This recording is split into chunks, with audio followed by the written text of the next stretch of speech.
నమస్తే మేడం. నమస్తే అమ్మ. ఇవాళ రేపు చూస్తున్నాము చిన్న పిల్లలు చాలా అర్లీగా పీరియడ్స్ వచ్చేస్తున్నాయి, చాలా సఫర్ అవుతున్నారు. కారణం ఏంటి? దీన్ని ఎర్లీ మెనార్కీ అంటారు. మెనార్కీ అంటే పీరియడ్ రావడాన్ని మెనార్కీ.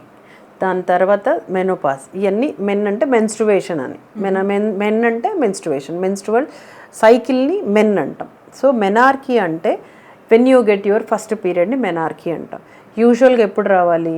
11 years తర్వాత రావాలి. మనకి 12-13 ఈజ్ ద ఐడియల్ ఏజ్. ఇప్పుడు ఏంటి 9 yearsకే వచ్చేస్తుంది పీరియడ్. దాన్ని ఎర్లీ మెనార్కీ అంటాం. మీరు అడిగిన క్వశ్చన్ ఏంటి, ఎందుకు వస్తుంది? వస్తుంది అనేది మనకు అర్థమైపోయింది. చాలా మందికి వస్తుంది. ఇప్పుడు 9 yearsకే పీరియడ్. చిన్న పాప అండి, 9 years అంటే ఏంటి, పసిబిడ్డ, అసలు మేనేజ్ చేసుకోలేరు.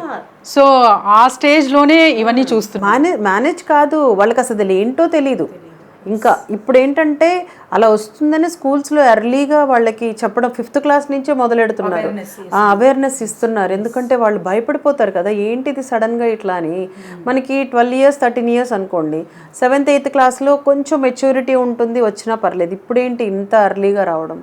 అసలు పీరియడ్ అనేది ఎందుకు అంత తొందరగా వస్తుంది, ఎందుకు అంత తొందరగా రావాల్సిన అవసరం?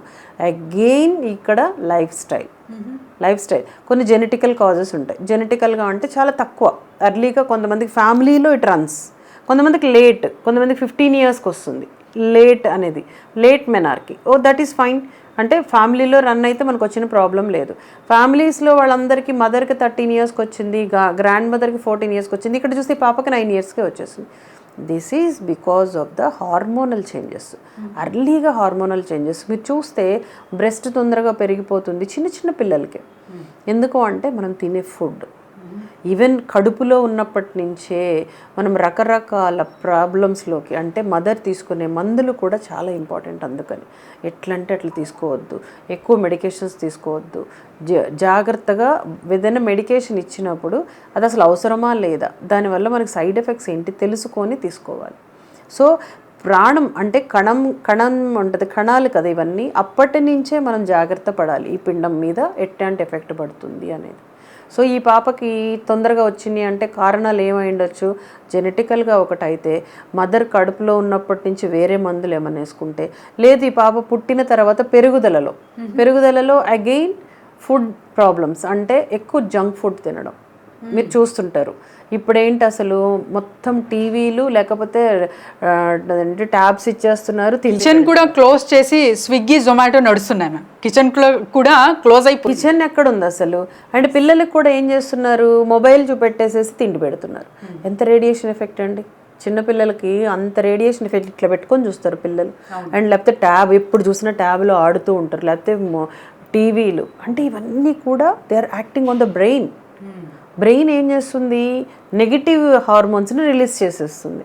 ఏది ఎప్పుడైతే మనకు అవసరం లేదో ఆ హార్మోన్ని రిలీజ్ చేసేస్తుంది బాడీలో. దానివల్ల ఏంటంటే ఎర్లీగా వీళ్ళకి చేంజెస్ వచ్చేస్తున్నాయి. సెకండరీ సెక్షువల్ క్యారెక్టర్స్ అంటాం. అంటే బ్రెస్ట్, హెయిర్ రావడము, పీరియడ్స్ రావడము, ఇవన్నీ ఎర్లీగా వచ్చేస్తున్నాయి వాళ్ళకి. రావాల్సిన టైం కంటే వీటిల్లో అంటే ఇప్పుడు చిప్స్ ఉంటాయి, వీటిల్లో ఎన్ని రకాల కెమికల్స్ ఉంటాయి. అలాగే మీరు ఇప్పుడు అన్ని ఆర్డర్లోనే ఫుడ్ వస్తుంది. వాళ్ళు టేస్టీగా చేయాలి, లేకపోతే నీకు మళ్ళీ ఆర్డర్ రాదు. ఆ టేస్టీ కోసం టేస్టింగ్ క్రిస్టల్స్ వేస్తున్నారు, రకరకాల అడిటివ్స్ వేస్తున్నారు. ఇవన్నీ కూడా బాడీ మీద యాక్ట్ చేస్తున్నాయి, హార్మోన్స్ మీద ప్రభావం చూపిస్తున్నాయి. అండ్ ఇంకోటి చూస్తే నో యాక్టివిటీ. ఎప్పుడు చూసినా కూర్చొని ట్యాబ్లో ఆడుకుంటూ ఉంటే ఫిజికల్ యాక్టివిటీ ఎక్కడ? ఖోఖో ఎక్కడ, కబడ్డీ ఎక్కడ, బ్యాడ్మింటన్ ఎక్కడ, షటిల్ ఎక్కడ? ఇప్పుడు ఎంతమంది ఆడుతున్నారు? క్రికెట్ ఎంతమంది ఆడుతున్నారు? ఎక్కువ అన్ని మొబైల్లోనే ఆడేస్తున్నారు. ఇవన్నీ ఈ ఆటలన్నీ మొబైల్లో ఆడుతున్నారు. ఫిజికల్గా ఎక్కడ యాక్టివిటీ లేదు. చూస్తే చిన్నప్పటి నుంచే ఒబేసిటీ. కరెక్ట్. ఈ ఏజ్లో ఇలా ఉండాలి అని మనకు ఒకటి ఉంటుంది. అంటే ఏంటి, ఒక టీనేజర్ ఎలా ఉండాలి, సన్నగా మెరుపు తీగలా ఉండాలి. ఇప్పుడు అందరూ డుమ్ ఉన్నారు. ఎక్కడ మెరుపు తీగలు? అంటే this is because of no physical activity and lot of diet. ఏం డైట్? Junk, oils. ఎక్కడ చికెను, ఎక్కడ మటను, అసలు వాటిలో ఏమున్నాయో తెలీదు, అవి మంచివో లేవో తెలీదు, ఆ మీట్ కరెక్టో లేదో తెలీదు, ఆయిల్స్ ఎన్ని రోజులయ్యో తెలీదు. ఎట్లా తింటారండి? బర్గర్లు, పిజ్జాలు, what not. Breads are maida is the carcinogenic అంటే క్యాన్సర్స్ తెప్పిస్తుంది. అండ్ ఇప్పుడు మనం ఏదైతే అన్ని యాడ్ చేస్తున్నామో అవన్నీ కూడా క్యాన్సరస్, దానివల్ల ఇట్లా అర్లీగా వచ్చేస్తున్నాయి. అండ్ ఇంకొకటి వెరీ ఇంపార్టెంట్, స్ట్రెస్. పిల్లలకి చిన్నప్పటి నుంచే నువ్వు అదే చదవాలి, నువ్వు ఇదే చేయాలి అని తల్లిదండ్రులు పెట్టిన స్ట్రెస్, టీచర్స్ పెట్టిన స్ట్రెస్, ఆ స్ట్రెస్ వల్ల కూడా వాళ్ళలో నార్మల్ యాక్టివిటీ పోయింది, బాడీ అబ్నార్మల్ అయిపోయింది బాడీ అంతా. ఇది one of the abnormality. Okay, మరి ఇలా తొందరగా పీరియడ్స్ వచ్చిన అమ్మాయిలు కానివ్వండి, సో వాళ్ళ పేరెంట్స్ చాలా బాధపడుతూ ఉంటారు. వీళ్ళకొక రిజల్ట్ అనేది మీ దగ్గరకు వస్తే దొరుకుతుందా? అండ్ ప్రికాషన్స్ తీసుకోలేకపోవడం వల్లే ఇలాంటి ప్రాబ్లమ్స్ ఫేస్ చేస్తూ ఉంటారు. క్యూర్ అనేది ఉందా? ఎస్, క్యూర్ అనేది అంటే పీరియడ్స్ ఒకసారి వస్తే మనం ఏం చేయలేం, కానీ అది అబ్నార్మల్గా వెళ్ళకుండా, అంటే హెవీ బ్లీడింగ్ వెళ్ళకుండా, అండ్ దానివల్ల వచ్చే రకరకాల ప్రాబ్లమ్స్ అంటే ఓవర్ ఒబేసిటీ, బ్రెస్ట్ పెద్దగా అయిపోవడం, ఇలాంటి ప్రాబ్లమ్స్ రాకుండా మీకు మంచిగా కౌన్సిలింగ్ ఇస్తాము. పిల్లల్ని ఎలా పెంచాలి అంటే ఎర్లీగా, ఇప్పుడు ఫస్ట్ పాప ఎలాగ అయిపోయింది, సెకండ్ పాపని మనం జాగ్రత్తగా ఎలా పెంచాలి అంటే మీకు ముందుగానే చెప్తాం. సో కనుక్కోండి ఎక్కడ ప్రాబ్లం వస్తుంది, వీళ్ళ డైట్ ఎక్కడ మార్చాలి, అవన్నీ మీకు కరెక్ట్గా చెప్తే మీకు కంపల్సరీగా దీని నుంచి బయటికి రావచ్చు. Thank you ma'am, thank you so much.